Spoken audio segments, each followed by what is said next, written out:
रात हो गई थी। घुप अंधेरा। रवि जंगल के रास्ते पर जल्दी जल्दी चल रहा था।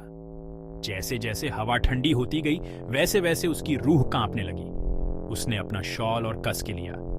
पत्तों की हर सरसराहट फुसफुसाहट जैसी लग रही थी और उसकी नजरें परछाइयों पर घूम रही थीं।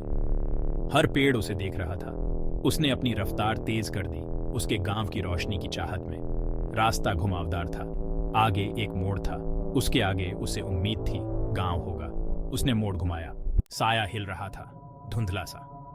रवि की रीढ़ की हड्डी में सिहरन दौड़ गई। वह दौड़ना चाहता था, लेकिन उसके पैर जमीन से चिपके हुए थे। साय ने एक हाथ उठाया, इशारा किया। रवि का मुंह सूख गया। उसने बोलने की कोशिश की, लेकिन आवाज नहीं निकली। साया करीब आया, तैरता हुआ ऐसा लग रहा था। रवि ने उसका चेहरा देखा, पीला और खींचा हुआ, आंखें काले गड्ढों की तरह। उसने हाँफते हुए पीछे हटते हुए कदम बढ़ाए। डर ने उसका गला घोंट दिया। उसे वहां से जाना ही था। रवि भागने के लिए मुड़ा। एक आवाज ने उसे रोक दिया, एक फुसफुसाहट सूखे पत्तों की तरह।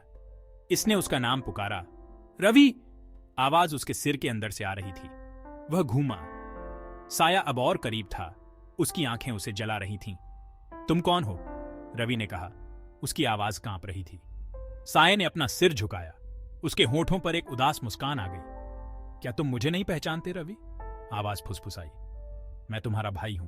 रवि का खून ठंडा हो गया। उसका भाई? लेकिन उसका भाई तो मर चुका था।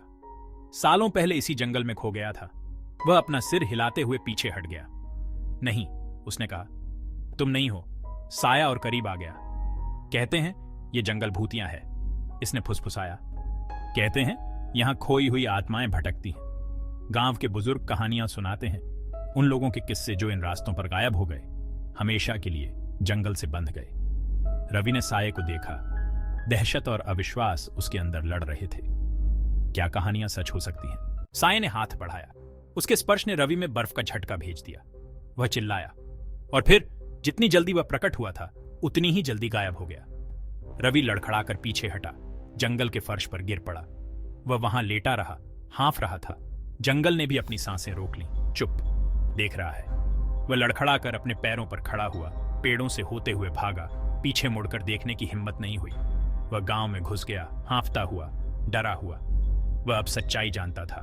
जंगल वाकई भूतिया था और उसका सामना उसकी एक खोई हुई आत्मा से हुआ था। उसके भाई की आत्मा, अनंत काल तक जंगल में भटकने के लिए अभिशप्त।